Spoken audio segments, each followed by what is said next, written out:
Chair Cruz, are you ready to begin? Yes, I am. Thank you. First of all, thank you all for your patience in joining us today. The time is 6:36, and I call this Planning Commission meeting to order. If everyone will please just rise and repeat with me the Pledge of Allegiance to the flag of our country.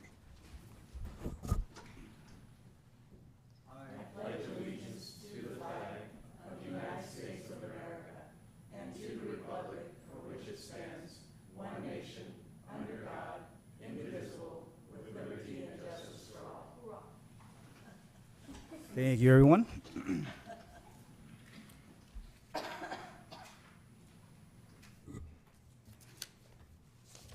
Nicole, roll call, please. Yes, Youth Commissioner DeAndre Lindsay is absent this evening. Commissioner Eric Altman, Present. Commissioner Andrew Goff, Present. Commissioner Crystal Malare, Present. Vice Chair Devet Mohammed, Present. and Chair Brando Cruz. Present. Thank you, Nicole.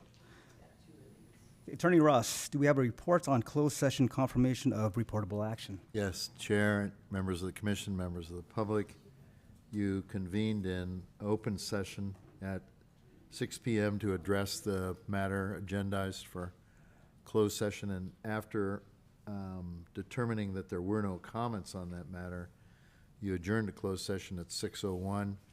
Your closed session concluded at 6:31. I'll do a written report upon return from closed session consistent with the provisions of Government Code Section 54-957.1B.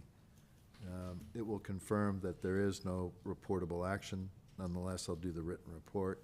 That would conclude the report unless there are questions. Thank you, Attorney Ross. Moving on to public comment. This time is reserved for members of the public to address the Planning Commission on items of interest that are not on the agenda and are within the subject matter jurisdiction of the Planning Commission. It is recommended that speakers limit their comments to 3 minutes each, and it is requested that no comments be made during this period on items on the agenda. Members of the public wishing to address the Planning Commission on items on the agenda should comment via email prior to the start of the meeting, or to verbally comment on the item during the meeting. Click the raise your hand button if joining by computer, or press *9 if joining by phone. When the item is called, the Planning Commission is prohibited by law from taking any action on matters discussed that are not on the agenda, and no adverse conclusions should be drawn if the Planning Commission does not respond to the public comment at this time. Speakers are asked to please speak clearly and provide their name, and any handouts for distribution to the Planning Commission must be emailed by 3 p.m. on the meeting day. Is now open for public comment. We do have somebody on Zoom, if there's nobody in person. Okay. I am going to call Justin Hole on Zoom. Justin, please unmute yourself.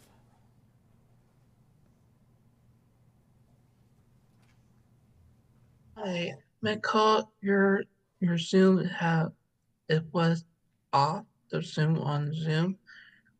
I can't hear on Zoom, so Okay, we have our IT people working on that. Would you like to proceed with your public comment in the meantime?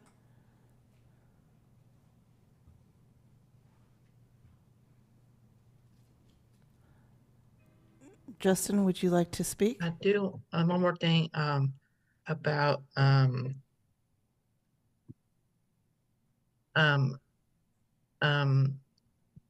Weston Karen Dalmore. There's no worker over there. Hope we will be seeing new house over here, so hopefully soon. Okay. Thank you. Thank you. Thank you, Justin. Are there any other members on Zoom who would like to speak? There is nobody else on Zoom at this time. At this time, I close public comment. Okay, moving on to the next agenda is agenda changes. Director Cooper, do we have any agenda changes? Chair Cruz, there are no agenda changes tonight. Thank you, Director Cooper. Moving on to the consent calendar. I'd like to announce that and of course entertain a motion. I will make a motion that we approve the consent calendar. I second. It's been regularly moved and seconded. Roll call, please. Yes, Commissioner Eric Altman, Aye. Commissioner Andrew Goff, Aye. Commissioner Crystal Malari, Aye. Vice Chair Devet Mohammed, Aye. Chair Brando Cruz. Aye. Thank you, Nicole. Okay, moving on to the minutes of January 26, 2024.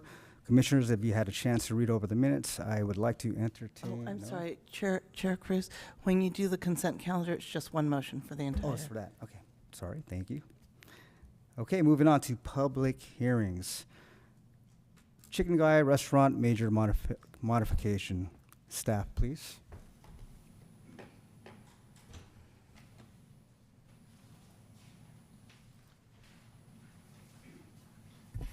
All right.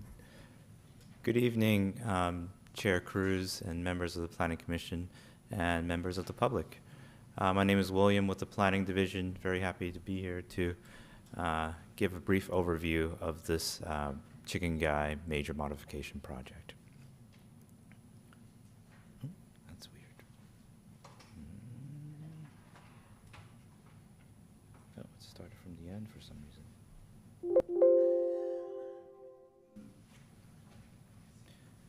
All right. So to start, I want to give you the location map to show the vicinity of the site. The site is at 200 American Canyon Road. It is at the southeast corner of Highway 29 and American Canyon Road. It's directly south of the Walgreens, and it's accessible from Broadway in the south and also from American Canyon Road in the north. The site is part of the Broadway Commercial Center, which has 4 different parcels. 2 of them are already developed, the Walgreens in the northwest, the 7-Eleven in the northeast, and then the Chicken Guy restaurant is the 3rd of 4 parcels to be developed. Here's a closer look at the project site. The proposed restaurant is shown in blue, and the boundaries lines are shown in red. So the site is about 1 acre, and the restaurant is about 2,800 square feet. Before we talk about the modification, I want to talk about what the project for the conditional use permit was previously. This site is in the commercial neighborhood commercial zone, and it's a 1 acre site, and this project was approved by the Planning Commission in May of 2023. So the applicant has been working with staff through their improvement plans and building permit applications since then. And one of the hurdles that they ran into was this utility undergrounding requirement. So let's start from where the requirement originates, and it's in the Broadway District Specific Plan. There's a policy that requires existing overhead utility poles to be undergrounded, which are on-site and along the property frontage, and that's in Policy 3-4. And so the staff has worked with them during the conditional use permit review period and developed condition number 23, which requires the applicant to underground 3 utility poles, which are on-site, and approximately 360 linear feet of overhead utilities. And today, the applicant's request through the major modification process is to substitute this condition with a financial contribution of $75,000, which would be used for a future undergrounding project in the city at a later time. Before we talk about the site analysis, I want to show you this exhibit, which was developed by the applicant. It shows kind of the difficulties, the technical difficulties for undergrounding in the site. On the left side, we see where Highway 29 is, And then already there is a line of PG&E utility poles. And next to the utility poles, there is the Southern Pacific Railroad. And then beyond that is a second set of PG&E utility poles. And then lastly, to the, when we enter a site, that's where we see the applicant's, the utility poles on the applicant's site, which is shown in kind of faint yellow here. So it's a technical difficulty site, which includes about 10 poles around the area. And what they're dealing with is 3 poles and approximately 360 linear feet of overhead wire. And the 3 poles that they're working with is actually AT&T poles instead of PG&E. So here's the site analysis. The poles are for telecommunications. It's not for electricity like PG&E. We worked with the applicant on multiple different alternatives, which included trying to reduce the size of their scope of work, also looking into alternatives to place the AT&T poles on the PG&E poles to see if any co-location could work. Nothing really panned out. We did meet with the applicant and the AT&T rep on site, and the AT&T rep basically explained that it is consistent with what the applicant is saying of the time and cost for the utility undergrounding. What the rep said was that it would cost, the cost would exceed what they're contributing. The cost would be more to $400,000 to $500,000. The time would take at least 12 months, and applicants cannot simply just move the AT&T lines onto the PG&E lines, as the PG&E lines were originally not built for that type of co-location. And because of, if they were to take on the AT&T lines, they would have an added cost, and there would be a process for that, but time and money again. Lastly, the rep explained that we can't just snip pieces of AT&T's system, so it could be longer than 360 linear feet. It could be a little bit shorter, but the endpoints would also result in riser poles, which would still have poles in the finished product. So getting back to the analysis, the financial contribution enables the applicant to begin construction and allows staff to use funds more efficiently, thinking about like economies of scale in a future project for undergrounding.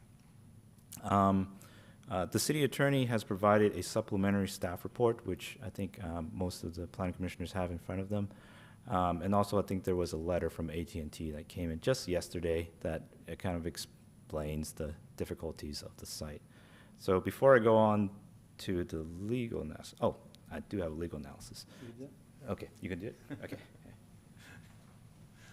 Brent Cooper, Community Development Director. Of course, we have our city attorney here, and he's prepared an augment to the staff report to help understand some of the legal issues associated with conditions of approval. And so we have a specific example here, but any condition of approval is subject to factors that we're looking at in this case. I think some of the points that William had made when we started looking at the issue and evaluating the project, of course looking at the Broadway district and its requirements, and then in working with the applicant, I would say in a very comprehensive manner with a whole lot of different alternatives to see what might work and fulfill undergrounding, as William had pointed out and the staff report bears, that it just wasn't feasible to do. And so in looking at how you determine whether a condition is feasible or not has everything to do with case law. And so I have an extremely simple way of looking at it, very, and then the city attorney can fill in some of the other issues. So two concepts that come to play with a condition of approval that really come to bear here are two concepts called nexus and rough proportionality. And so for most of us, we don't talk about that over the breakfast table. To give you a quick definition of what do we mean when we say nexus. So when we're applying a condition to a project, it means that the condition of approval, in effect, is solving a problem. Whether there is a problem that's caused by the project that this resolves, or whether the project itself is impacted by something that needs fixing. And so if you can make a connection to the conditions of approval that are on the project, you can look at each one of them, and that's essentially what they're doing. And so that's the issue of nexus. The other issue that's really critical to conditions is rough proportionality. And that means that whatever remedy we come up with to help solve the problem, the cost for it can't overwhelm or be excessive compared to the cost or the size of the project that we're talking about. As my mother would say, throwing the baby out with the bathwater.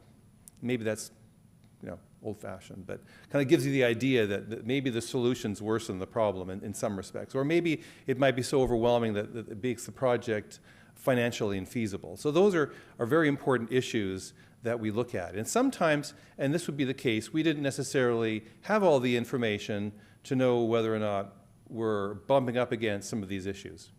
So when we're looking, having worked with the applicant over several months and looking at it with our legal advice, we now apply that here. And so the issue with the condition is that the overhead utilities that are in the Broadway district, they can cause a safety hazard. So many of them are along Highway 29, they carry electricity, they're next to the road, there could be an accident or something and a car might hit a pole. So there are obstacles, there are safety hazards. As we've seen in wildfires and storm conditions, they'll fall down, spark fires. So having overhead utilities can pose a safety hazard. And then the second issue is they're unsightly. It's much cleaner to look to have the wires not up in the air like that. And so there's two issues there, and that's why we have a Broadway plan policy that says they need to be placed underground. So now we apply them to this particular situation. And so taking the first issue with safety in mind, these utility poles aren't carrying electricity, they're carrying optical signals for AT&T. So there isn't a hazard in terms of if they fell over, they're not going to spark a wildfire. They're not located next to the road where a car might hit it. They're really sequestered off to the western edge of the property where there really aren't, it's not a safety hazard here. So that aspect of a reason to require them underground really doesn't apply in this case when we're talking about safety. So then we look at the other issue having to do with aesthetics. Clearly you can see them. They're probably not our first choice of what we'd like to look at. I think we'd much prefer to see clear sky and the restaurant itself and probably the landscaping. But then it comes down to what does it cost to underground them versus the benefit and relative to the size of the project. So this is largely a developed shopping center. The pads are there, the roads are there, the access is there, utilities are in place. It's a 1 acre parcel, pretty much ready to be built on. The building itself is under 3,000 square feet. The estimate has been, it varies depending upon factors, but we've seen, and it's in the staff report on attachment 4.5, there's about up to $730,000 to underground them. So I think a lot of us would consider that a lot of money. And when you're looking at a comparatively small building and in a developed center, that rough proportionality, I think you can kind of get a sense that this is expensive compared to what actually is being proposed for the site. And so referring the issue also to the city attorney, there's an agreement here that this really does kind of tip over into an excessive cost compared to the project itself. And so the other issue that we concern ourselves with conditions on rough proportionality, the project doesn't meet that standard. And so if it lacks the safety issue threshold and rough proportionality threshold, then there is argument that there is probably a reasonable contribution towards aesthetics, but it's not up to $730,000. And so that's why the applicant has offered $75,000, and we feel that is a fair contribution towards the larger effort, which really the Broadway district is looking at a larger effort over a district, not only this area here. It's really looking at it more broadly. And so contributing towards that broader effort, which is a comprehensive plan is needed, this will help contribute towards moving forward with the Broadway district overall. So that's kind of our planner, simplistic way of looking at this. And if there was anything really else that the city attorney might want to elaborate on, this might be the good time. I think that was a very good summary. I had no idea you were editor of law review, but I think the one thing I'd add is what this comes down to is the staff analysis says that the project would be bearing its fair share with respect to the BDSP policy concerning undergrounding, and it should be noted that that $75,000 contribution is restricted, as indicated in the staff report and the supplemental report, to implement a comprehensive study so that the varied physical configurations of power lines that exist within the Broadway District Plan can be addressed in a comprehensive way so that there's not a site-by-site analysis. Short answer, I concur. The supplementary report, which is available to the public, sets forth that reasoning, probably more complex than Brent just presented it.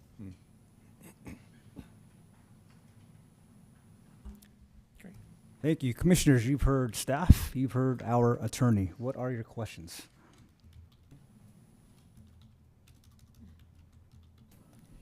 Oh, well, that concludes staff's presentation. Thank you. All right. Commissioners, no questions at this time?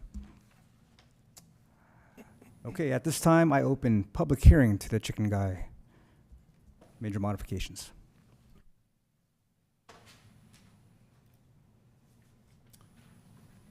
Good evening, Mr. Chair, members of the commission. My name is Terry Johnson with Best Development Group in Sacramento. My partners and I built this shopping center 10, 12 years ago with the Walgreens and 7-Eleven, and we have 2 pads left to build upon, and it's taken a long time to get to tenants that can work, but Chicken Guy is a tenant of ours. We manage the shopping center still. We own the parcels, and we have ground leased that 1 acre to Chicken Guy. So I am not the operator of the restaurant. I'm not going to be building the restaurant. Chicken Guy entity, a partnership, and they have other stores. They will be building it and operating it. I appreciate Brent and William's discussion on what's happened. We started with AT&T in April, a month before the project got approved in May of 23. So, as you know, utility companies do not move very quickly. So it's been a very long, tedious process, and we certainly concur. We were the ones that suggested the fair share contribution. We built a grocery outlet in Desert Hot Springs before the pandemic in Southern California, and Edison Company, they're PG&E in Southern Cal, they wanted us to underground their power poles across the frontage of the property. It was on a major street, not like this where the poles are not even on a street. And it was $800,000, and that was 5 years ago, so you can imagine what it would be today. We approached the city, and they agreed that if we gave them $100,000 towards a fair share, that would be acceptable. and Edison agreed. Edison was not wanting to underground. It's interesting. A lot of the utility companies do not want their power underground. It's interesting. Even AT&T and PG&E have said the same thing on other projects with us because they can't get to them, they can't see them. You got to tear up property to get to them if there's a problem. So anyway, we concur with staff's recommendation and hope you look favorably upon it and we can get the restaurant built. So any questions, I'm happy to answer. Thank you, Mr. Johnson. Thank you for your input.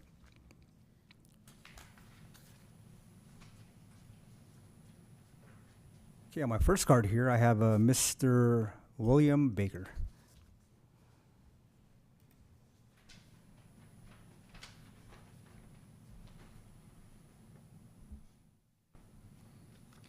Good evening, Chair Cruz and Commissioners. My name is William Baker. I am a resident of Montevino. This afternoon, I mailed a suggestion regarding the Chicken Soup Conditional Use Permit 23, which is under discussion tonight. In short, I'm suggesting the Commission, rather than making these funds available elsewhere for undergrounding projects in the city, that a stipulation be placed on these funds for the undergrounding projects on Broadway between American Canyon Road and the Solano County line. It would be desirable if Broadway is completely underground as soon as possible. The two sections on Broadway in particular have no immediate source to complete undergrounding. One section of 6 utility poles is in front of the La Casitas and the bungalows on Broadway. The second is a section of 5 utility poles on city-owned land between Ventana Drive and Cartagena Way. Soon we'll have a brand new world-class skateboard park in Veterans Memorial Park across from La Casitas.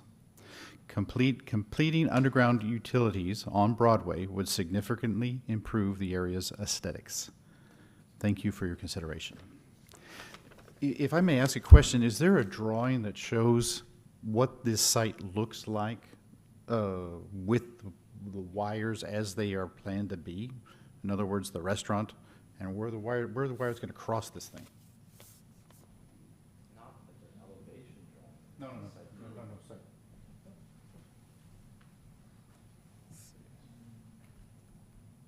That one, yeah.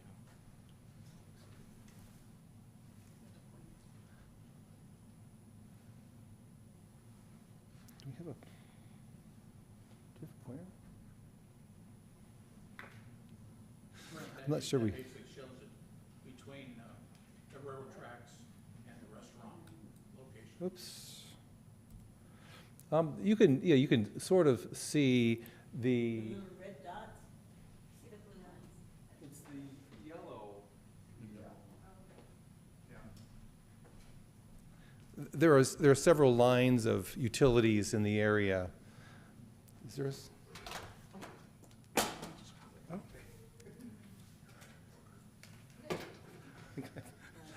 I think I broke it. Okay, everyone stay in line.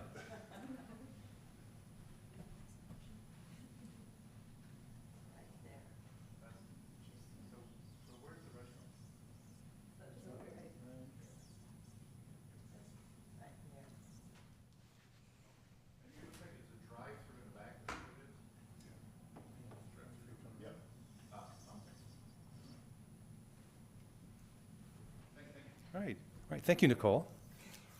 I didn't know we had this. It's great.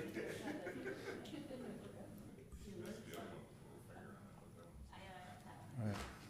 At this point, in terms of working on a comprehensive plan, it's undergrounding overall is a very complicated engineering effort.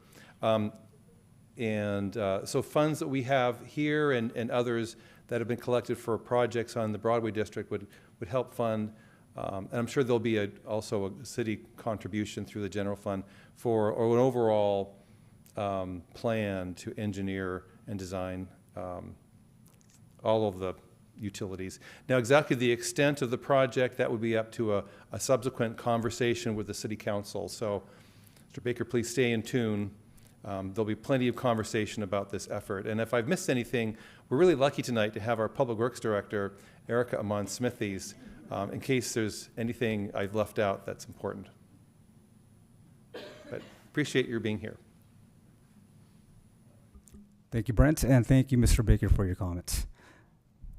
Next up, I have Miss Valerie Rizek Morias. Hello, everybody. I'm Valerie Zizek Morris, President CEO of the American Canyon Chamber of Commerce. We are endorsing this project and are in support of the $75,000 contribution instead of paying the undergrounding fees that were totaling close to $730,000. I just want to say thank you to the City of American Canyon, to Brent, to your department for really hearing the concerns of the business community, taking this into consideration, looking for a new plan that works for everybody, and still allowing a contribution to be made to the City of American Canyon. I work really closely with the business community, and I don't like it when we have to hear complaints and hear people get upset or the project's not going in the direction that they like. So it's really important that I can see the collaboration between the city, the Planning Commission, Brent Cooper's department, everybody, the city attorney, working together to really find a solution. What we ultimately want to see is an easy process for business to come into American Canyon, for the community to get the things that we're looking forward to, and to having new opportunities. When we treat business with respect, we follow the ethical code, and everybody's happy in the end. It opens our doors for more business in the future. So thank you very much to the City of American Canyon, to the Planning Commission. We hope that you approve this tonight in favor of the chicken guy, reducing the fees, and being able to contribute back to American Canyon. Thank you very much. Thank you, Valerie. Any other speakers that would like to speak here? Going once, going twice. Nicole, do we have any speakers on Zoom? If you're on Zoom and would like to speak, please raise your hand at this time. We have nobody who would like to speak on Zoom. Thank you, Nicole. At this time, I close public hearing. Chair, if I may, one last thing. Because there was a couple of minor revisions to the resolution, this came about with the city attorney's supplemental staff report. There is a revised resolution, so if you are going to entertain a resolution, it would please add the resolutions as were recommended by staff. Thank you, William. Okay, planning commissioners, your questions and or comments for the Chicken Guy project, the amendment. Commissioner Goff. Thank you, Chair. Really to staff, I guess.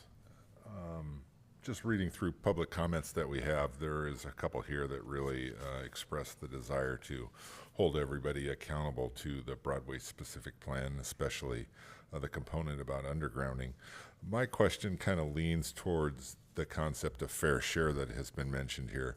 It talks about the estimated cost being somewhere $720,000, $750,000 for undergrounding of the AT&T poles. Yet the fair share amount is $75,000. I'm just kind of curious on how that number was settled upon. Yeah.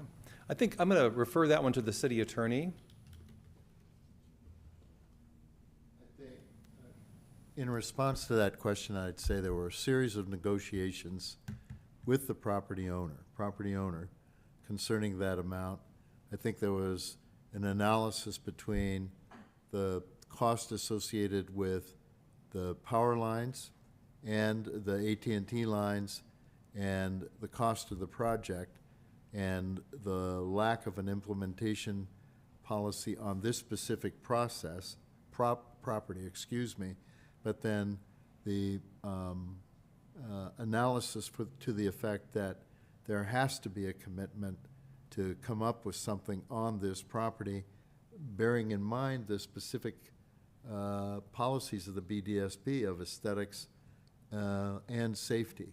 So based on those, the idea was to come up with a fair share contribution. And if you'll note, I think it's the 7th recital, there's a commitment by the property owner that there would be an additional contribution for the remaining parcel to be developed in this project area for that comprehensive study.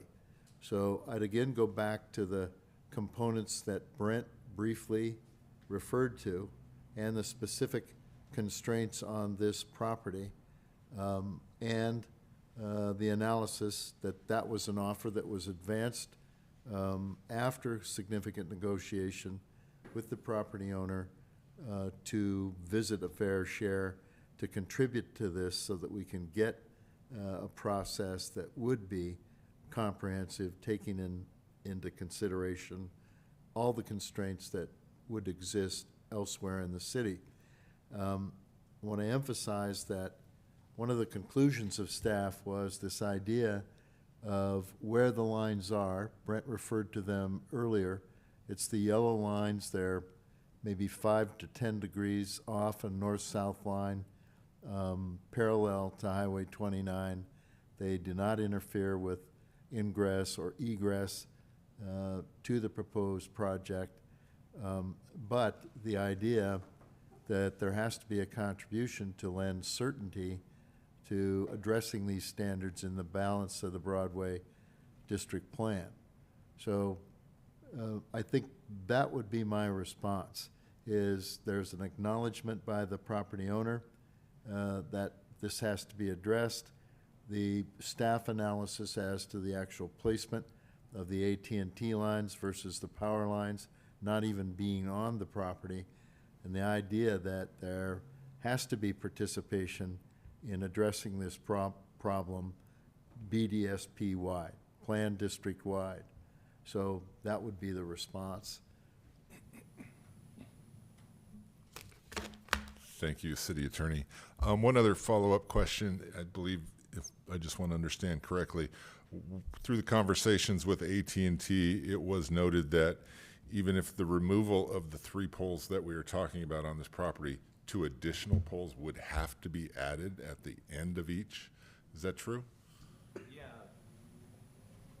So essentially, it would be a loss of 1 pole at the end. Right. You would gain the, you'll lose the overhead wires, but there will be poles at the endpoints, the new endpoints. Okay. Thank you. That's all I have.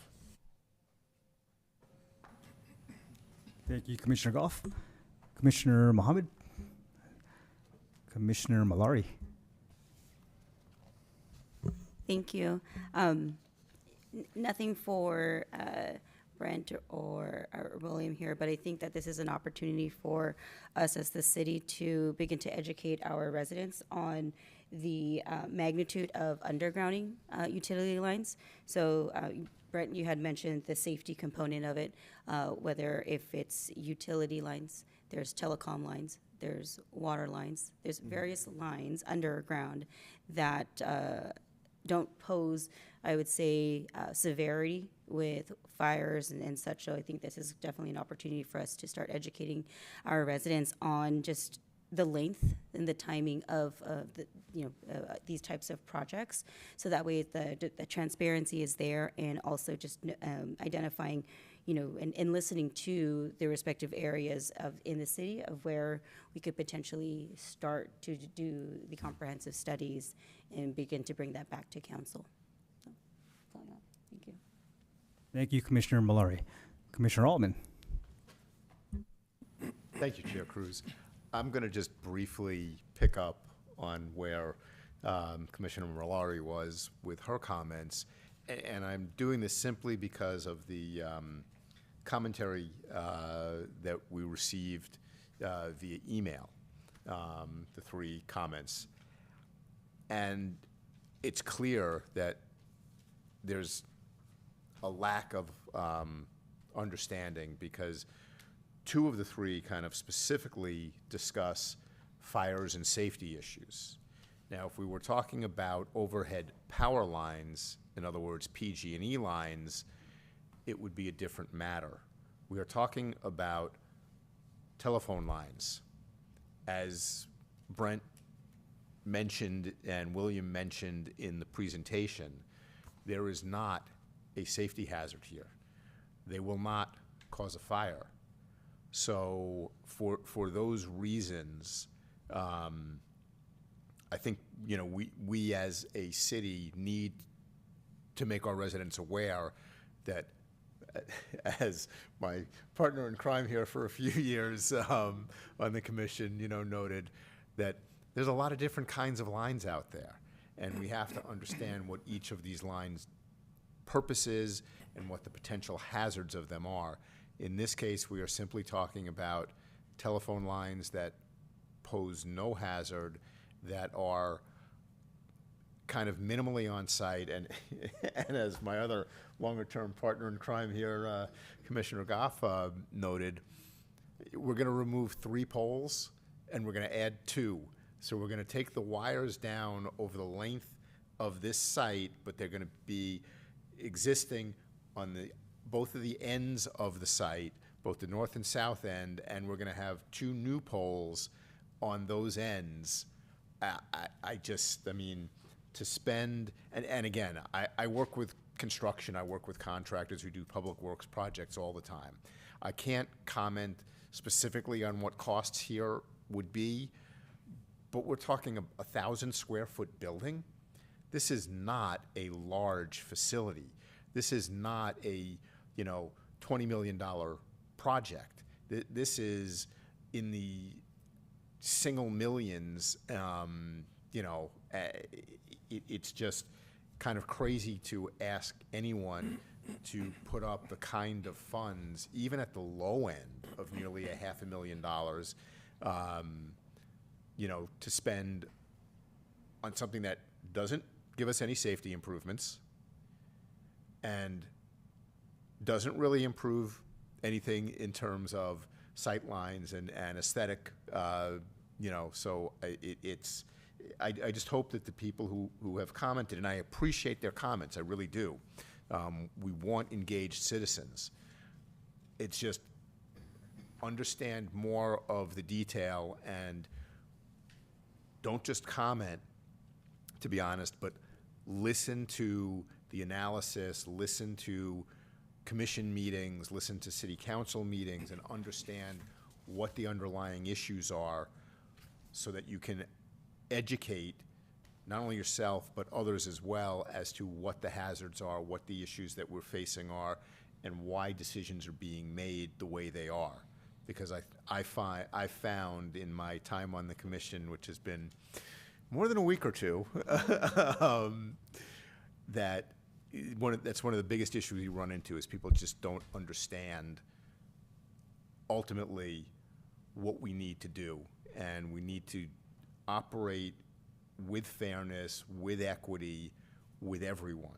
And so, I just that's all I got here. I thank the commenters, and I hope that we as a city can do more in terms of educating up front so that people understand the distinction between a telephone line and a high voltage electricity carrying power line. Thank you. Thank you, Commissioner Altman. Yes, so again, I appreciate everyone's comments from staff, from our attorney, our public, of course, and our commissioners. I mean, ultimately, we'd love to have aesthetic the views, but it does not meet that rough proportionality nexus rule. So with that being said, I'd like to entertain a motion. I'll go ahead and make a motion to approve a major modification to condition 23 for the Chicken Guy Restaurant conditional use permit to substitute a utility underground requirement. I just lost it. Sorry. With a financial contribution at 200 American Canyon Road, APN 059-110-056, file number PL23-0021 with staff recommendation. Amendments to the resolution as proposed by staff. Thank you. I second. Has been regularly moved and seconded. Roll call, please. Yes. Hold on just one second. I'm sorry. Commissioner Andrew Goff. Aye. Commissioner Eric Altman. Aye. Commissioner Crystal Malari. Aye. I'm sorry. Vice Chair Devet Mohammed. Aye. and Chair Brando Cruz. Aye. Thank you, commissioners. All right. Thank you.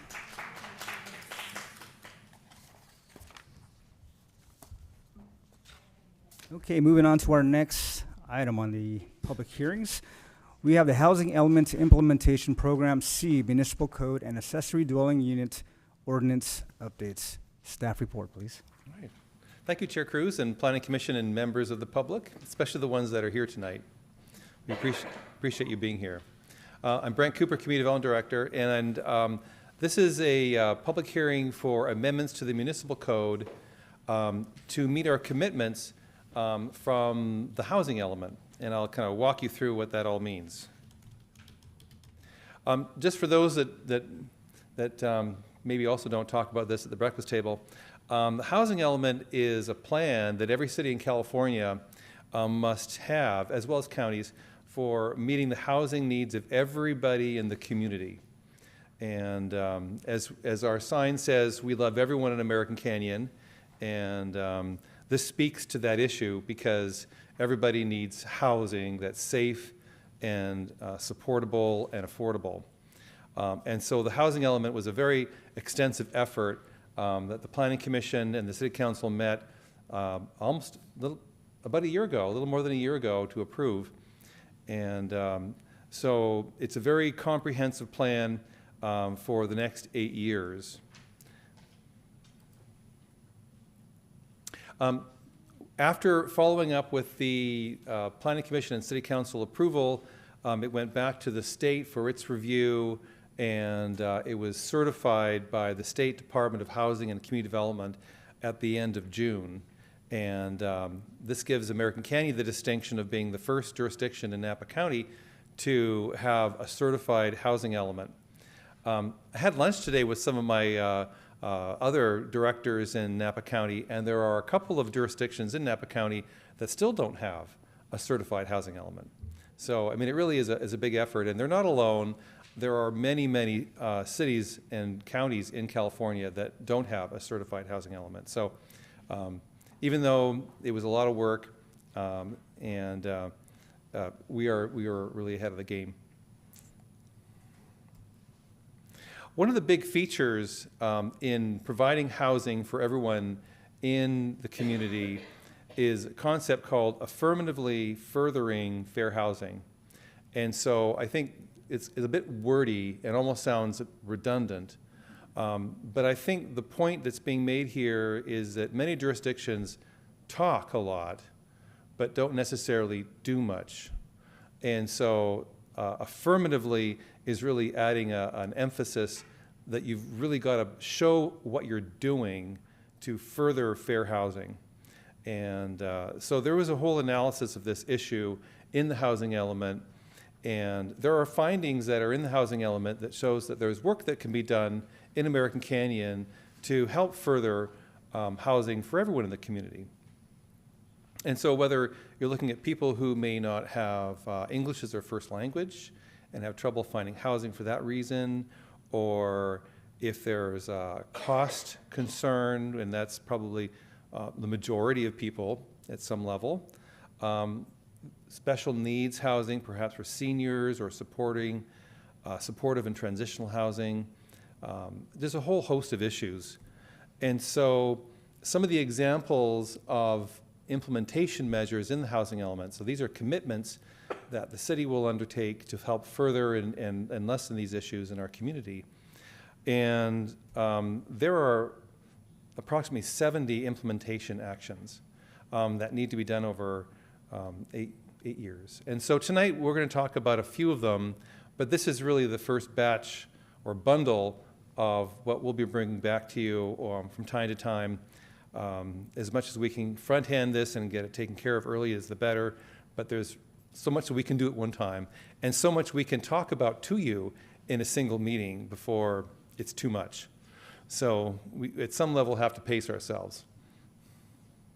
So here we go. I'll kind of walk through it and try not to take too much time, and certainly there'll be questions.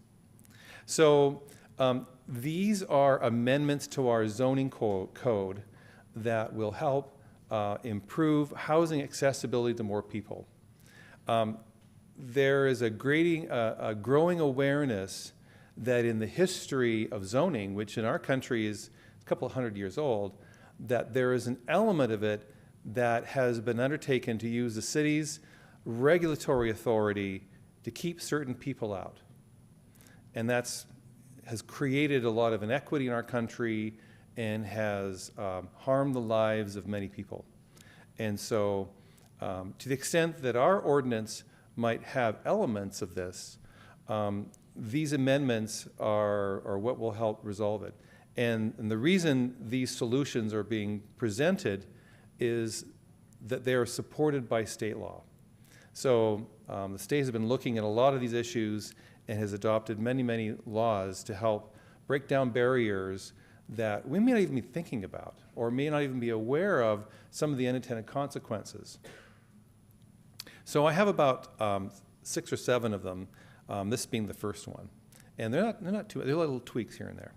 So this first one here is, here's a list of them, so I'm going to move on. So the first one is a type of housing called a low barrier navigation center. And this is a temporary living facility, so people don't stay there a long time, but they need a little help on a variety of issues that can kind of lift them from where they are now and help them become independent people who can then have whatever it is they need to be able to live on their own.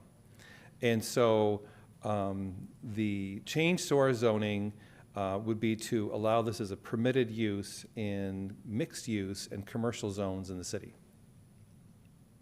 And these are all commitments that are in the housing element. The 70 implementation actions is a chapter, and it kind of tells you what we're going to do, and we need to do it because that's what state law says.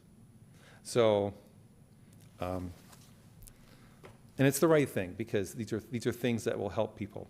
So this is one of the first changes is the zoning code would change, and in these specific zoning districts, most of them along the highway here, it would allow this type of housing for temporary living facility in our community.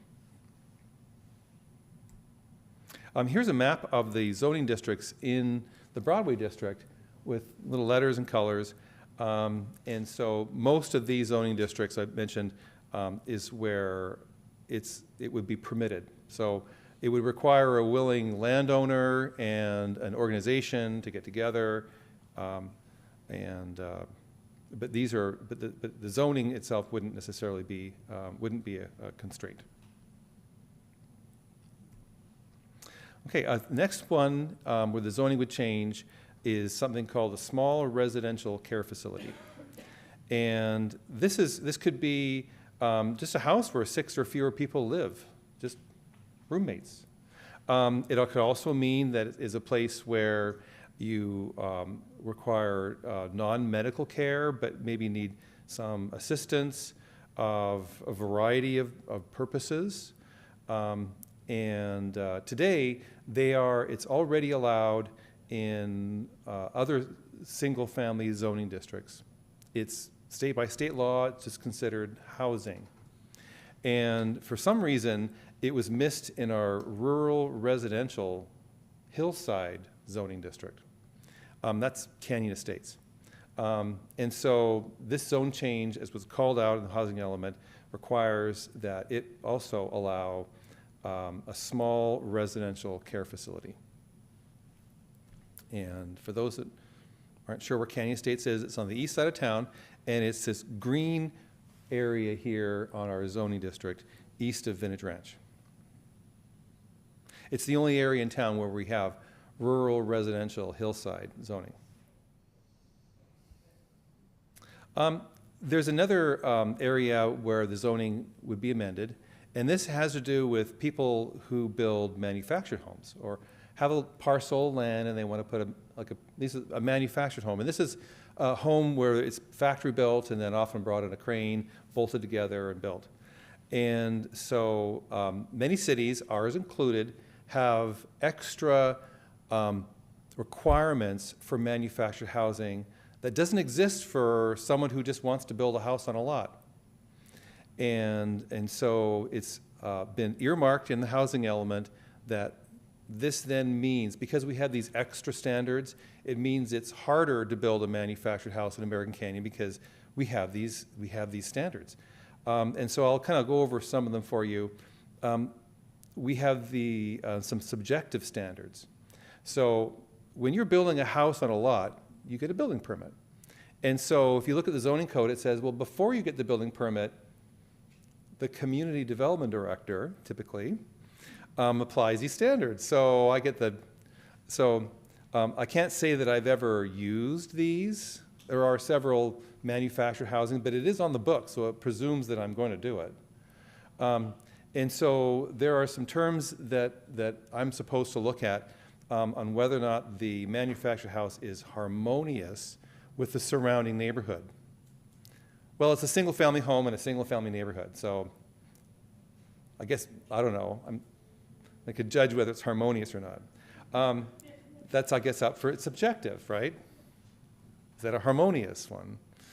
I don't know. Compatible in design and appearance with residences in the vicinity. Well, if somebody wants to build a stick house, I'm not going to apply that lens.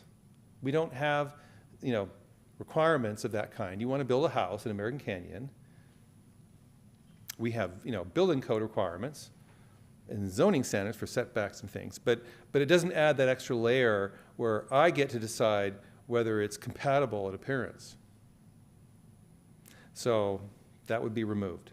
Another one that's in the zoning code today is protect neighborhood integrity. Once again, you're building a house on a lot.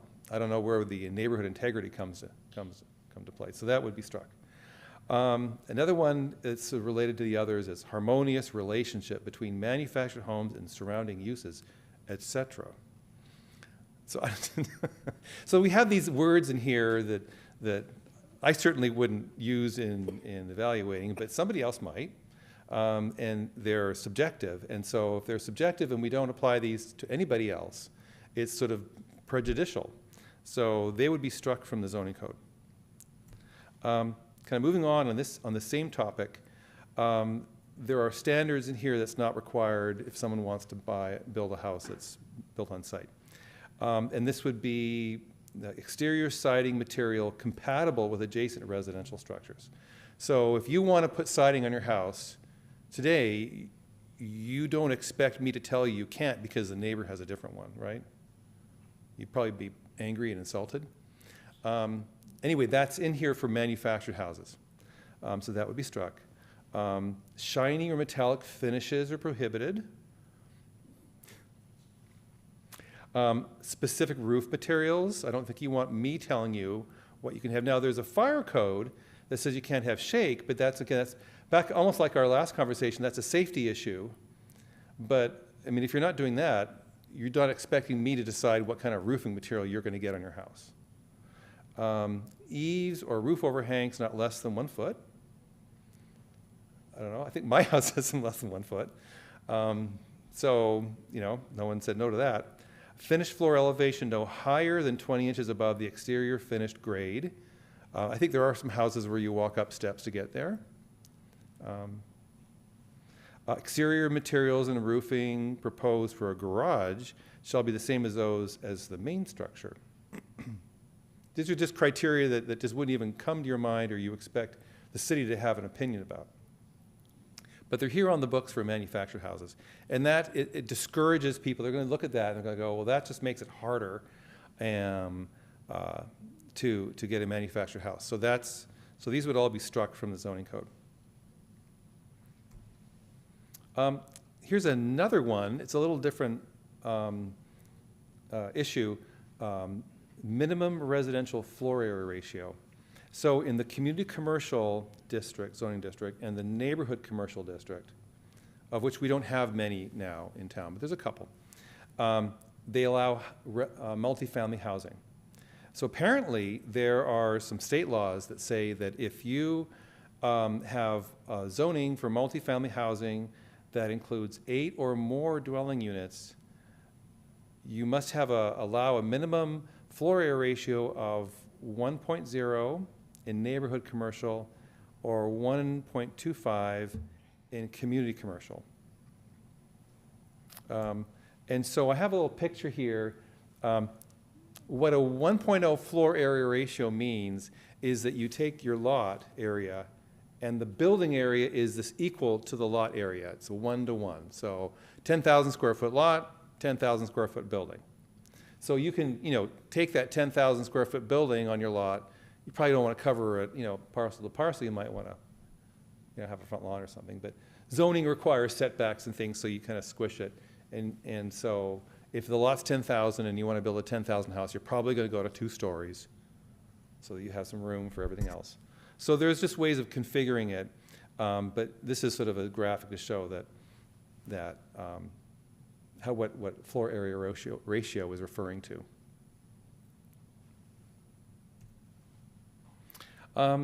Moving on, there's an issue of farm worker housing, and we all know that Napa County is the most rural of all the 9 Bay Area counties, so we do have farm workers in our county, supports the economy, and apparently in the community commercial zoning district, farm worker housing is a conditional use permit. And for those who work on this, a conditional use permit is a special kind of review where you look at what's proposed and you say, do I want that here? And when you're looking at housing and people and where they live, it's kind of a weird, to my thinking, it's kind of a weird conversation to decide, do I want those people to live here? I mean, nobody asked that question when I moved to town. Maybe they should have, but I didn't, expect a public hearing to decide, whether I'm the right person to move into town. But that kind of conversation happens when you're talking about a conditional use permit for housing. This is just people living somewhere and working. They're farm workers contributing to the economy. And yet this zoning code says, do we want them to be here? Back again to zoning has been used throughout its history to keep people out of communities. And conditional use permits for housing is one of the ways that that's been done. It's a very small area of town. It's a very narrow area of housing, but nonetheless, it's been called out as something that exists in our zoning code that can have the cause and adding obstacles, because you got to go through a hearing, you got to get people's opinions, you got to fight for deciding, please let me in. So it's that kind of a thing. It's an obstacle. So this would strike that where it is, if in fact there are sites in the community commercial that someone wants to have for housing, housing is permitted anyway in that district. We're not going to distinguish between someone who's a farm worker, versus someone who's not. That's the only distinction. Okay, and then here back again are some of the commercial sites where we have some of these is Napa Junction Center, some lots on Poco Way, Canyon Plaza, and I also might want to mention too Canyon Corners it's community commercial. So those are the 3 kind of areas where we have some community commercial. And then this is a bit longer, and so I've paraphrased this. There is a program here to keep the accessory dwelling unit ordinance up to date. The state is constantly changing the ordinance and updating it. It's kind of like the flu shot. You get an update every year. It's kind of been working out that way. But then again, these are all efforts in here to help streamline and reduce government regulation for this type of housing. So these are all intended to help reduce barriers to a kind of housing that serves many people, and it's a form of housing that hasn't generally been available in American Canyon. So it's going to fit a need for people who haven't had that need met in our community. So I'm just going to summarize some of this, but it was really helpful. We got a letter about a year ago from the state with a whole lot of changes, and then we brought that to the Planning Commission about a year ago, and those were approved. And then I got another letter in October with more changes. So I'm not sure if they just weren't thorough a year ago, or maybe the laws have changed. Nevertheless, here we go. So some of the changes that's on here are like technical cleanups. The folks in Sacramento are very enthusiastic about accessory dwelling units and making sure that the ordinances say everything it should say so that everything is clear. Not every community, I mean, I have to recognize too, not every community in California is like American Canyon, is welcoming. So I think we're kind of, being included with everybody else. Nevertheless, there are some amendments like to definitions where our ordinance, talked about, additional accessory dwelling units, has this rule, and they want us to say like each one accessory dwelling. So it's kind of a language distinction that, I don't know, maybe it matters to English majors, but I think we can get the idea. Another one that's kind of a technical issue is allowing, see, you can have accessory dwelling units in apartment complexes. I'm not sure where you'd put it, but maybe there's some room on the site for detached. There's also on this sheet here, you can also convert, I don't think it's as bad as it sounds, but you can put an accessory dwelling unit in areas that's not today used for livable space, such as boiler rooms, storage rooms, attics, basements. I don't think they really, I think, there may be I was thinking about this. I think what happens is that maybe they find a new place for the boiler room. They don't literally have people living in boiler rooms. I don't think that's the idea, because the building code wouldn't let you. I mean, the building code still matters here. So I think if they were to say, oh, that boiler room is just way too big, let's do something and carve a place for someone to live. I think these are proper living places. It just sounds funny. So kind of in line with that, we have to make sure that it says here that we allow accessory dwelling units on a multifamily site either at the same time the multifamily building is built or after versus before. Just so we're clear. I'm not sure. Okay, all right. All right, okay. I don't think we're really breaking new ground here, but okay. It's another one that was interesting that I didn't realize, is there are circumstances where the size of the accessory dwelling unit is unlimited. Normally, if you have if you want to build a detached accessory dwelling unit, you're limited to 1,200 square feet. And if you're building one as part of your house, and you can convert part of your house and build onto your house and still call it an accessory dwelling unit, that too is 1,200 square feet. But I didn't realize you could build something that's unlimited. And I actually had to ask another planner about this in the county, and she was really helpful. And she pointed me to a document that was published by HCD. If you have, let's just say you have a barn in your backyard, and it's 3,000 square feet, because you've got a half-acre lot, like some people, and you've got this giant barn back there. You can convert that to an accessory dwelling unit, and you're not limited to the 1,200 square feet. So if you have an existing accessory structure, you can convert that to an accessory dwelling unit, and you're not subject to the 1,200 square foot limit. Existing. So if you build something today, tomorrow would now exist. So how is existing defined? I mean, It's right. There is right. There are some big garages and workshops in American Canyon. We don't have a limitation on the size of your accessory structure. It's limited to lot coverage and setbacks and some of those things. So, yeah, if you build it and it's a workshop, and then you change your mind after it's there, that's fair game. It's perfectly legal. Intent can be changed, right? My intent is to build something, and then I change my intent. We do that all the time, right? We change our mind. Happens all the time. Nothing bad. Nothing bad going on here. So this ordinance just acknowledges that if you have an existing accessory structure, you can convert that. There is a new law. This is new.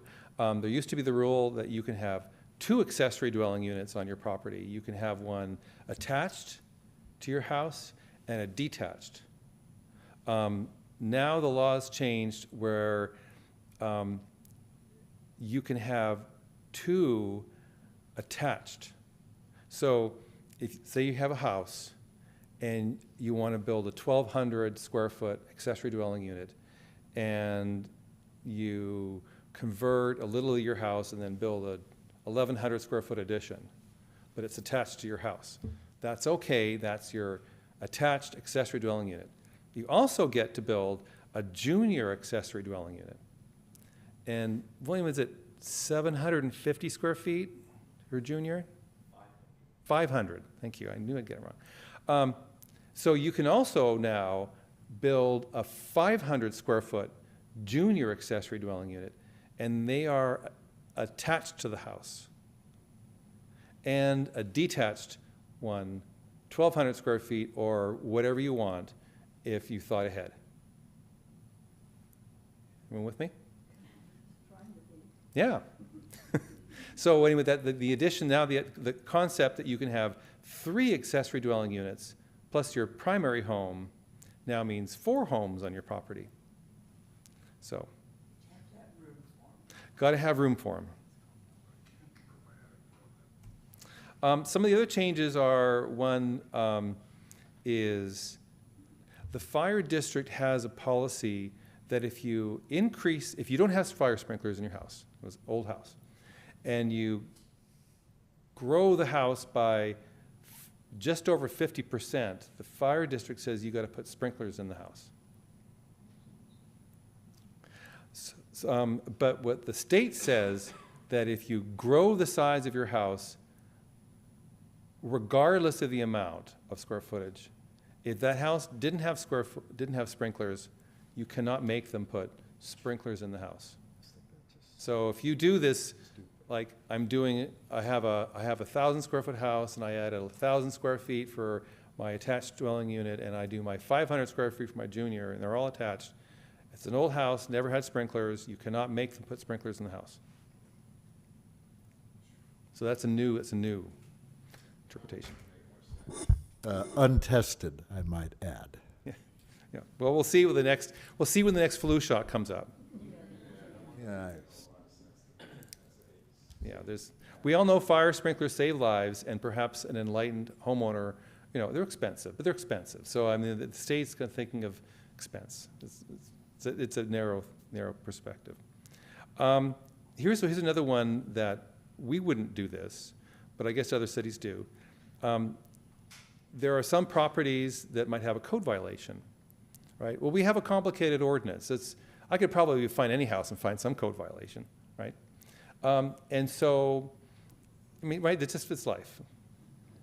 And so there's a requirement to add a statement in here that the city cannot deny an accessory dwelling unit if there is an unrelated code violation on the property.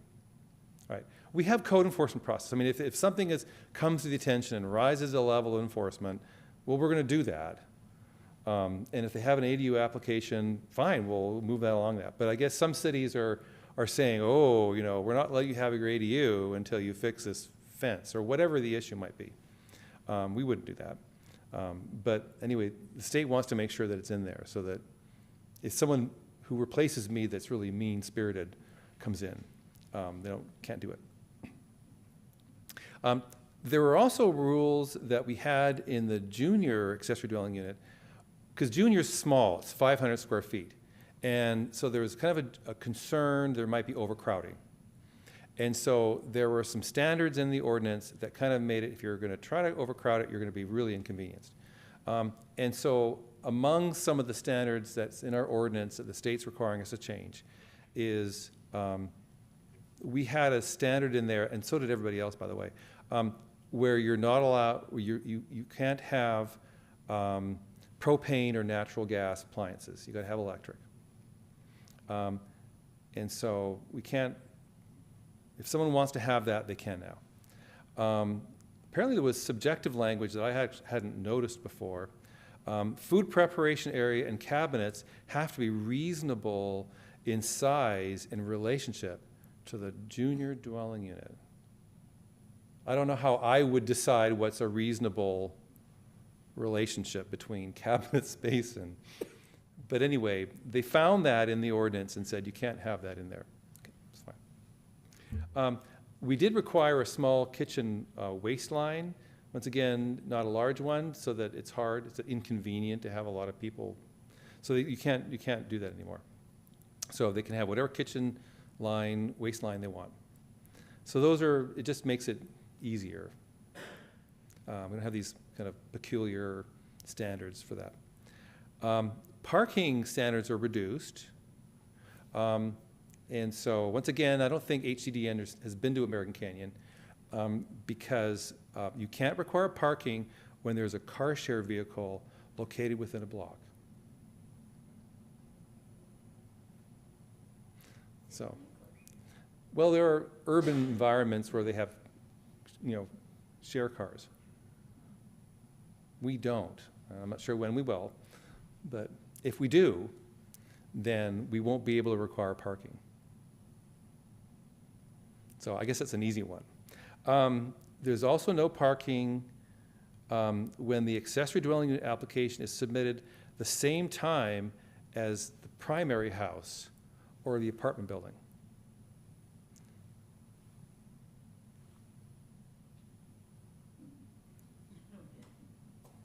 So if you have a vacant lot and you want to build a house with an accessory dwelling unit, we cannot require parking for the accessory dwelling unit because the application is being submitted the same time as your house.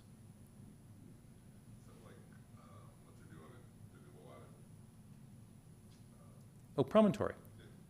Perhaps, right, yeah. Those houses have 2-car garages and a driveway. So presumably someone could park on the driveway, but because the parking standard says 2 parking spaces. So, but we're not requiring extra parking when they have the accessory dwelling unit. So there's some of these little interesting details. They're just tweaking the ordinance here and there, kind of chipping away at this and that. And then we do have, kind of like the manufactured homes, there is language in that's really old. It's been there forever. That's been there. We haven't had anything, I would say, so egregiously peculiar that a fair-minded person would say that's incompatible. So it's never really been invoked, but it's been on the books. That would be accessory dwelling unit architecture being compatible with the neighborhood. Again, it's a lens we don't apply to anything else. And then there are many cities, and this is on our sort of list of things to do, is to have objective design standards for housing and for accessory dwelling units. The challenge with an accessory, with objective design standards, is that when they're written, everybody in the room has to agree with what it means. So that's a hard thing to do, to get any group of people together and all of them all go, oh yeah, it means this, and there's no ambiguity. The other consequence of something that is that prescriptive is you're going to lose all your creativity. And now, in a sense, because it's an ordinance, government is going to decide what everything looks like, right down to the doorknob. I don't know. I mean, Is that a good thing?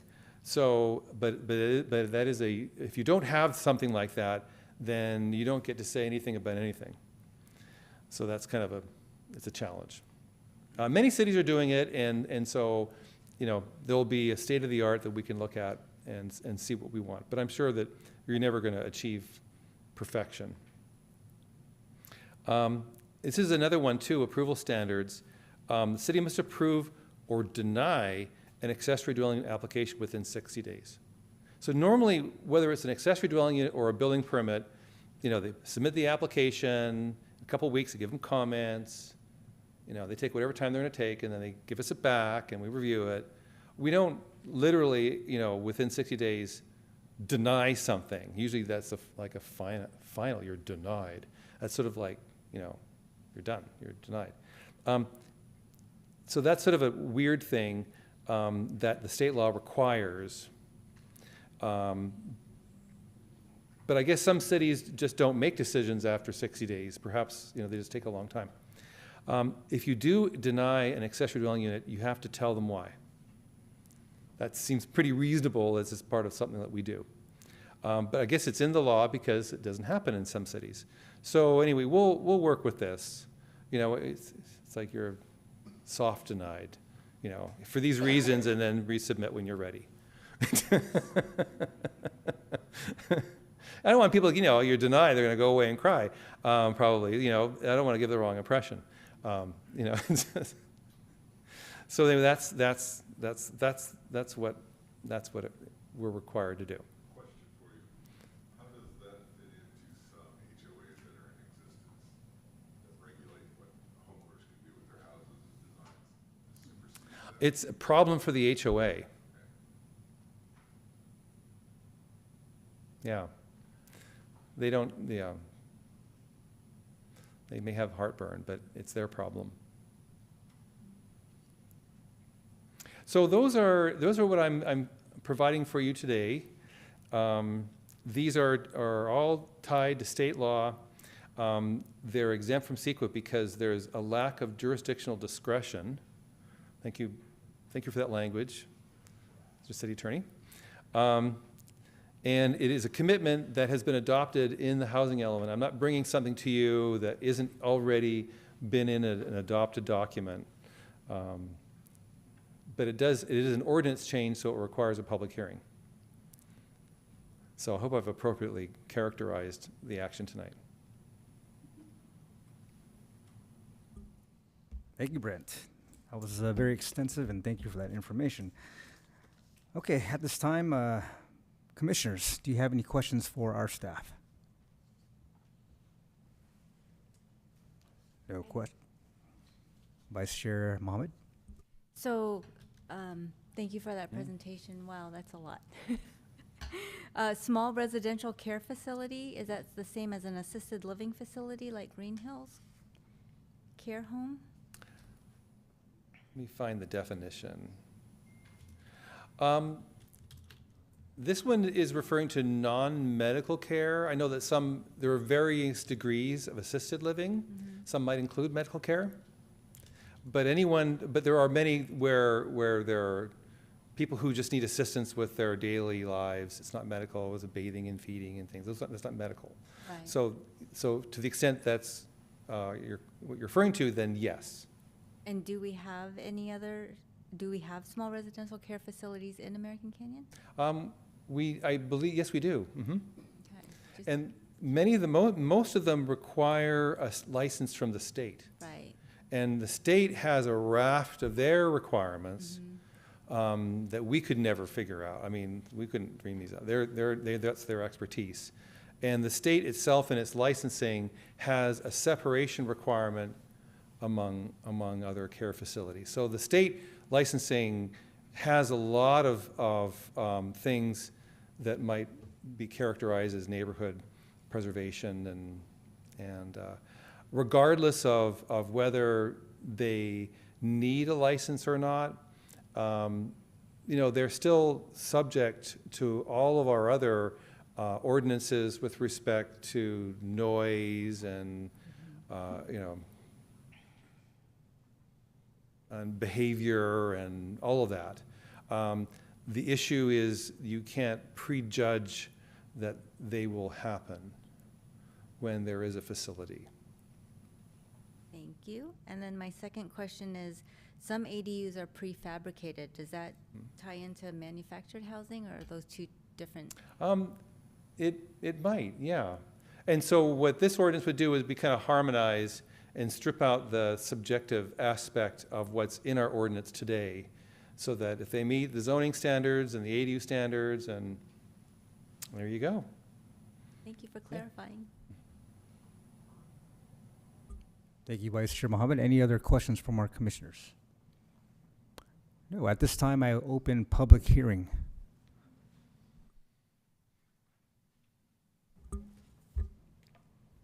Anyone on Zoom? There's no one on Zoom. At this time, I close public hearing. Anybody in the audience might want to talk?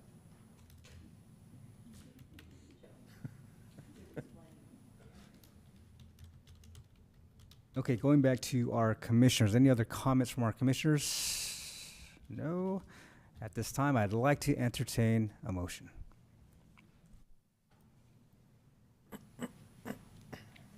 All righty.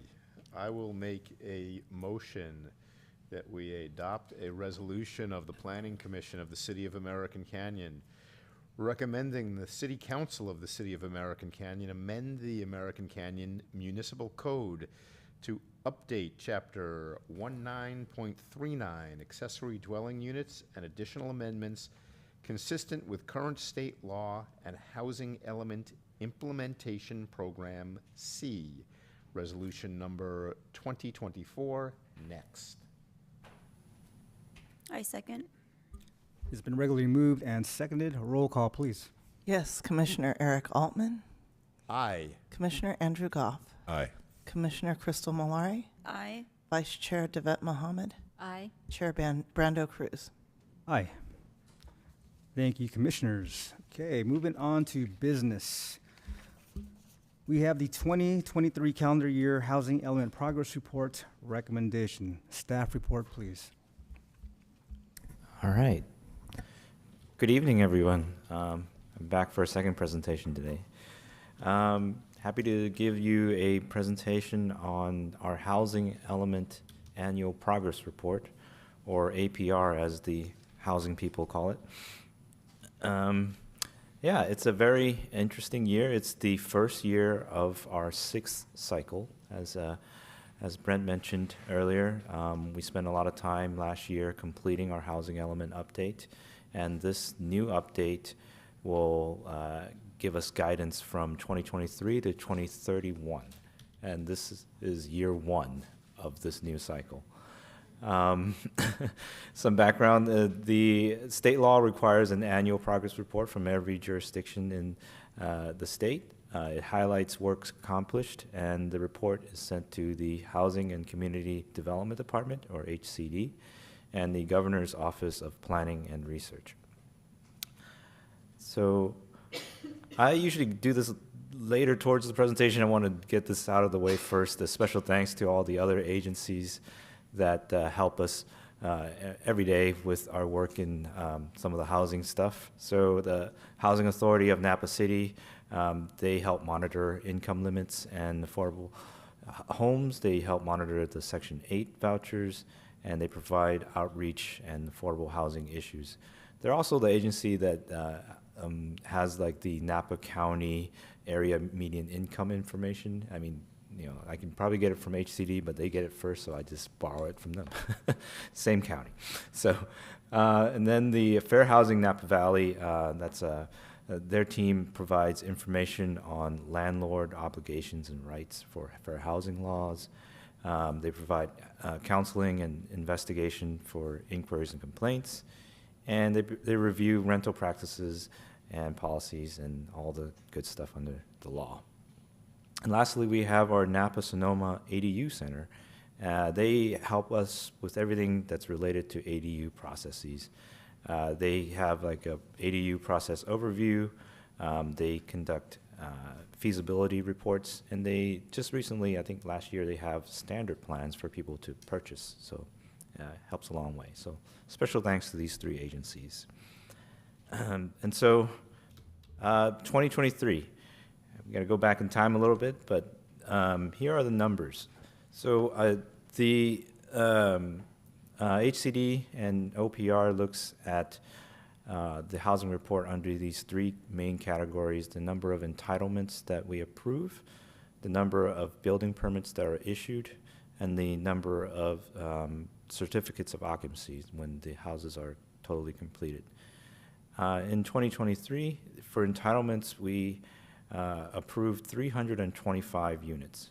So the main project in the entitlements side was definitely the Promontory subdivision.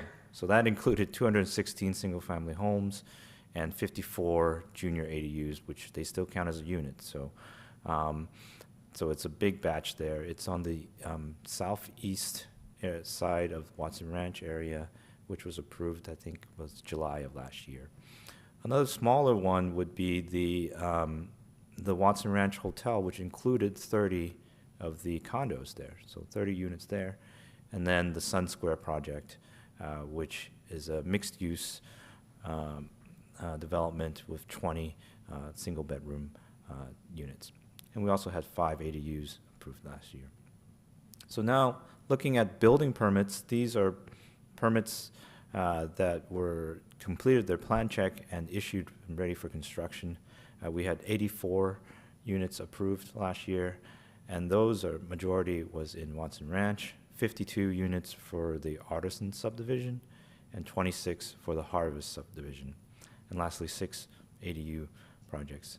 So Artisan has been really coming along. I think I was there last week, and they have 96 of their 98 building permits issued, and they're down to like maybe 12 more homes to be completed. So they're really on pace to be completed by summer, I think. Harvest is starting out, but they're moving on a good pace too. So lastly, we have their C of Os, or these are houses that are completed last year. And so again, Artisan and Harvest is the main story. Artisan, we've completed 71 homes, and then Harvest, we completed 51, and then we finished up 2 ADUs there. So 2023 as a first year for the new cycle is a pretty strong year for housing development. I want to take a look at the regional housing needs allocation, or it's kind of like the state's homework assignment for the city. Every city has their allocation. Our new allocation for this new cycle, cycle 6, is 622 units, which is shown in the beige yellow column there. This is split into different income levels, with 169 for very low, 109 for low, 95 for moderate, and 249 for above moderate. Interestingly, the housing people allowed us to count the work that was done in June of 2022 up to 2023. So that's why there's an additional 89 units that we've completed that are added into 2023. That's a one-time thing, and that's how the spreadsheet works for them. So all in all, in the first year of the cycle, we've completed 173 units for buildings permits issued, and that's about 28% of the total done. Of course, there's a lot more work into each category that needs to be done, but it's a good start for the first year. Once again, every year I like to show everybody the area median income, and that's how they split the income levels from 0 to 50% of the area median income. This is median. Is the very low is considered 0 to 50%, and 51% to 80 is low, and then 81 to 120 is moderate, and then above that is above moderate. So every year it's been increasing with inflation and all that, and so like the graph here doesn't have 100%, but for 100%, For a family of 4, it's 129,600. So it's been increasing every year. I checked in with the finance team on how our Affordable Housing Fund is doing, and in 2023 we collected $129,000 for the Affordable Housing Nexus fees. So this is a citywide fee for new development. Every project, if they're not providing units, they have to provide some sort of fee, which is proportional. And I think the major contribution for 2023 was one of the buildings for the Oat Hill project. You know, they're still in construction, but they pay one in advance. So we're going to probably see a lot more next year, but for now, that's where we are. For affordable housing that's in construction, the two main projects that are being built now is the Napa Cove project. It's on Highway 29 with entry from Melvin. And that's 65 low and very low units with one moderate income unit, a total of 66 units. They began construction in March of 2022, and they're pretty close on finishing up. And then the other affordable housing project is Lemos Point. That's 184 very low and low income units with 2 moderate income units for 55 years. And they're really close to completion as well in the Watson Ranch area. William, if I could Yeah. ask, do those count for the Cycle 6 arena or not? They don't count for issuance, but they will count for the CFOs, for the occupancy. So, yeah, because they look at, you know, yeah, so they look at all 3 of those steps. So when they're occupied, they'll look at that. Yeah. So look at them separately. Yeah. Just the total number Yeah. getting occupancy. Yeah. Yeah. from beginning to end now, they look at, show your work. Yeah. Some of the program efforts in 2023, I think much of 2023 was, focus was just getting the 6th cycle, the new housing element completed. But there are some efforts that we've done. In April, I think Director Cooper brought the municipal code update for emergency shelters, which removed their parking requirements, and also a separate resolution was remove growth limits to housing constraints, housing production. And lastly, towards December, we updated our brochures for a couple of the guides that we have for large construction of large units and density bonuses. But the main thing was getting the Cycle 6 housing element certified, which was completed in June. Putting on my crystal ball perspective development in 2024, here's what we can see from just what we have in permits and entitlements. Entitlements, we're still working with the residences of Napa Junction. They have, we checked in with them in just a month ago, and they're working on a new design for the project. So it's going to take a little bit longer. They were in the middle of doing the environmental impact report, but they're working on some new designs. So on hold until further notice. Crawford Multifamily Project, that's on the corner of Crawford and Highway 29. It's 100 units. They just submitted their 3rd submittal after like a 6-month hiatus, so we're reviewing that. We'll have comments to them probably next week. And then we had the Watson Ranch Lot 8 single-family homes. These are 25 homes that were proposed north of Lot 10. But what happened was that it required the Watson Ranch amendment to be completed before that came back online because there was a lot split.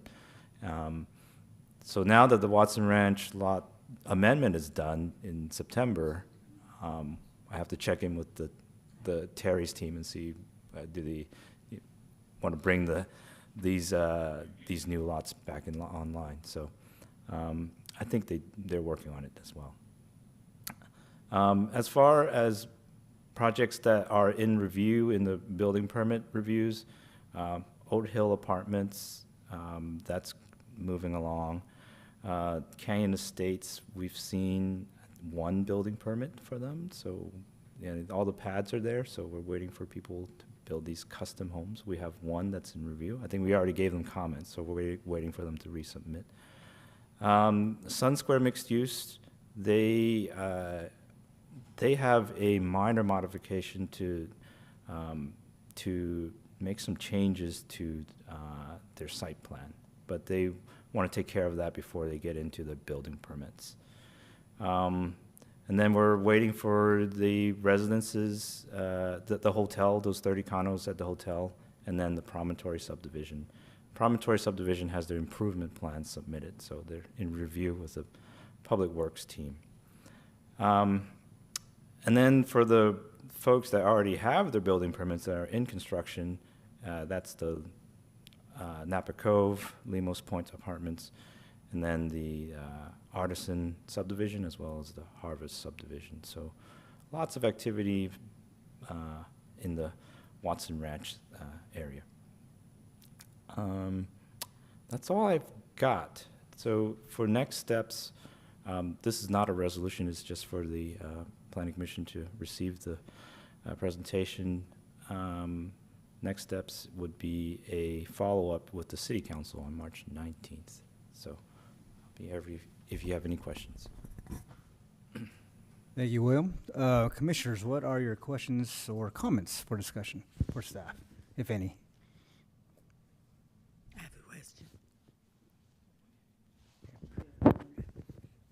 Got one. William, you mentioned for the Crawford multifamily, how many units is that, you said? The Crawford one is proposed as 100 units, where 15 of them are affordable. Thank you. Commissioner Goff? Vice Chair Mohammed? Okay. At this time, I open public comment. Fran Lemus. Could you explain those three pictures that you had up there? Is that the design review? Yeah, so they're like renderings for projects in the Because design. that last one looks like a motel. That last one is the Sun Square. What is it? The Sun Square Mixed Use Project. So that's north of the Walmart. It's a very small, tight space. Yeah. It looks like a motel. Sorry. Houses, there's people who live there and then there's businesses underneath. Yes, yeah, Oh. that's the plan. Yeah. And the other two buildings? The one to the top is the condos that are proposed at the hotel.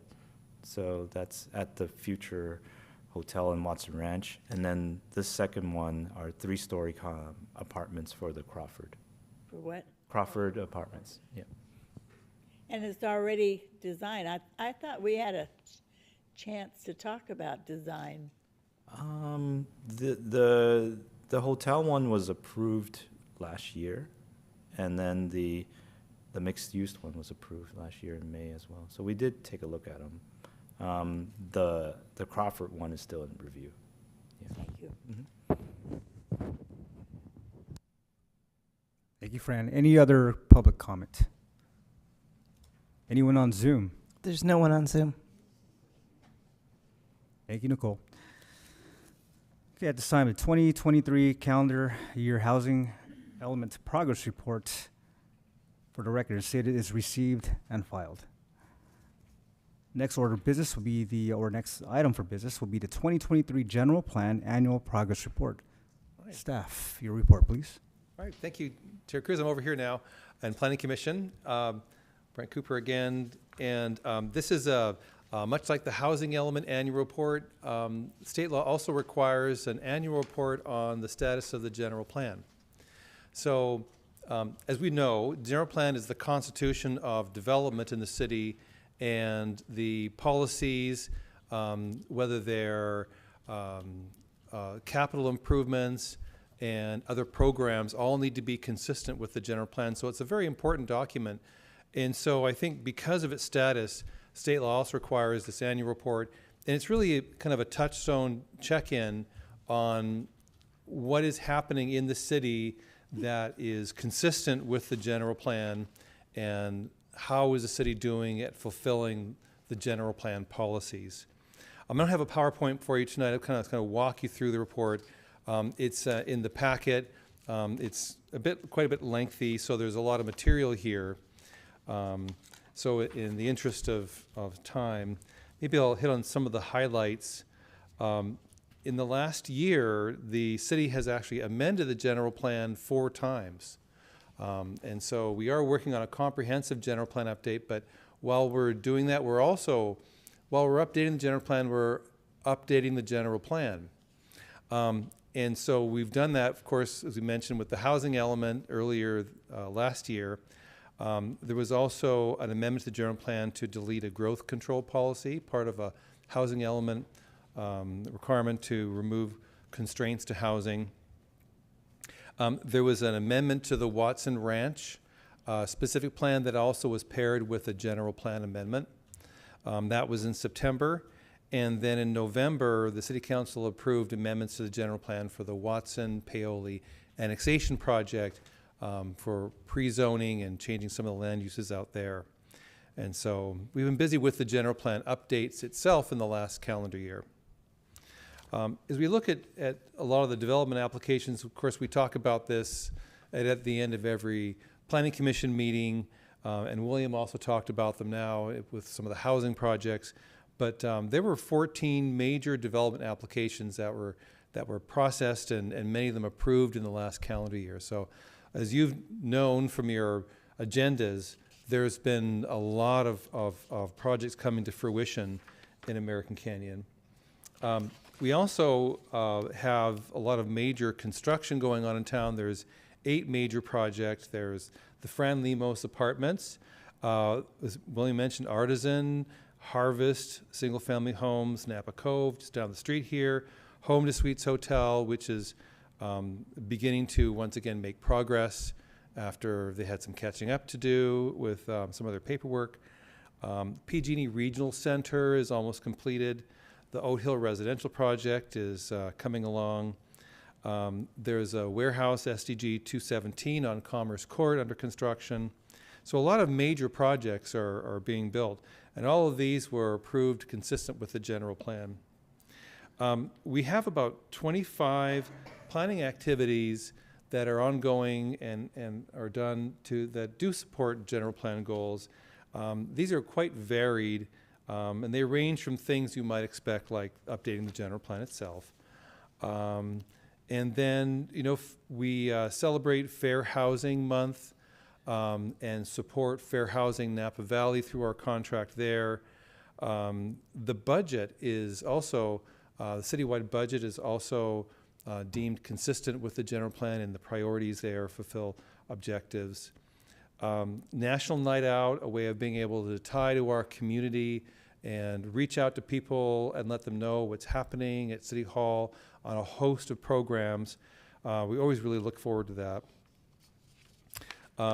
The public policy and publication notification ordinance that the commission approved last year is another way to be able to reach out to people and help keep them informed on what's happening.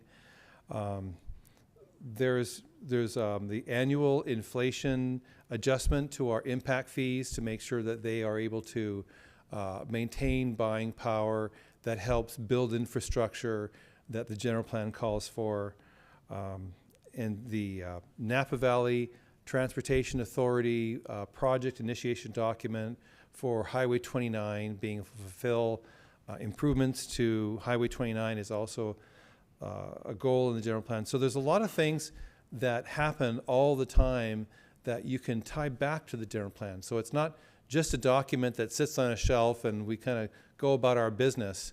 There are linkages, and it's good to remember how relevant it is. And then this report also has very specific goals and policies listed from the general plan, and we have 19 of them that we have in this year. And there are multiple bullet points in some of these of things that are happening in the city that specifically fulfill these goals and policies. We don't have enough time tonight to go over them all, but you can go through the packet and see for yourself that the city does very much keep in mind the general plan, and as it's supposed to guide decision-making. It's clear that it is a very good guide, and it's important, of course, to stay relevant. And you can see here that there's a lot of really good things that go on in the city that we can point to as fulfilling our general plan policies.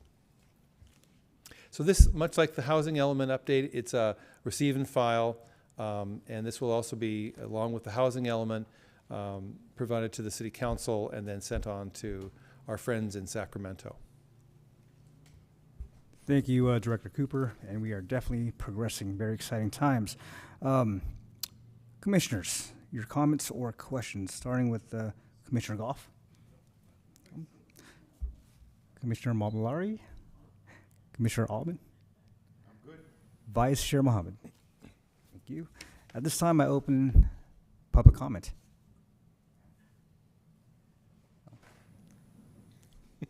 Anybody on Zoom, Nicole? No. Great. At this time, for the record, the 2023 General Plan Annual Progress Report has been received and filed. Okay, moving on to the next item, we have management and staff oral reports. Okay. It feels like I've been orally reporting to you all night, so I'll kind of break it down to the very last part here. The next, among other zoning coordinates updates I'll be bringing to you will be a density bonus ordinance update. The state law on that is enormously complex, and so I'm kind of wading my way through. Clearly, English majors don't get elected to Sacramento. Just going to say that. It's really hard to take that and then interpret it into plain language. But I'm working on that. We'll do there. The other update I have for you is the pre-zoning for the Watson-Paoli annexation was approved as consistent with the airport land use compatibility plan. So we're really excited about that. And last Tuesday, I took the second reading for the pre-zoning to the city council, and it was approved. The second reading, because it was the first reading was way back in November. And so that is an exciting movement forward for the annexation effort. I believe the environmental review for that was legally challenged. I don't know if I don't think that has been fully resolved yet. No. But it would be required before this moves on to an application to the local agency formation commission, who is the decision maker on annexations. So that's my update for you on this. Thank you, Director Cooper. Okay. Can I quickly ask, what is the legal challenge on the? There's two aspects to it. One, the city of Vallejo, a charter city to your south, challenged it in court. They had filed a comment letter when the matter was heard. The comment letter was very similar and, in fact, identical to the same comment letter they filed on the Giovannoni project. When that was heard, which I'm going to say that was April of 2023, by the city council. They subsequently timely initiated suit within the statute of limitations. A tolling agreement was approved by the city council with respect to potential claims by the Center for Biological Diversity.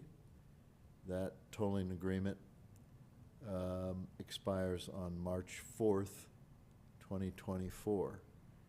Under the timing for the litigation challenge, The administrative record has been initiated, and there is a stipulation.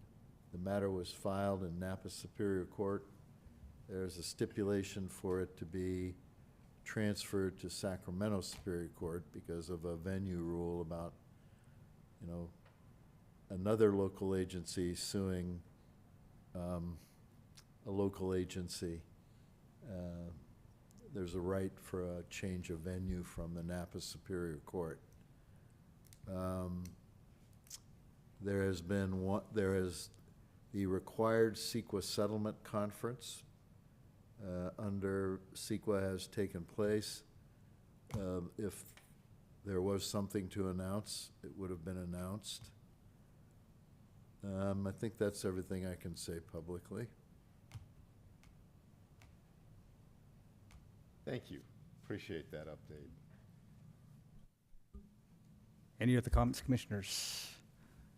Thank you, Director Cooper and Attorney Ross. Okay, moving on to commissioner items. Commissioners, do you have any items of discussion? No. All right. Well, that was nice. Okay, so the time is 8:32, meeting adjourned. Good night, American Canyon.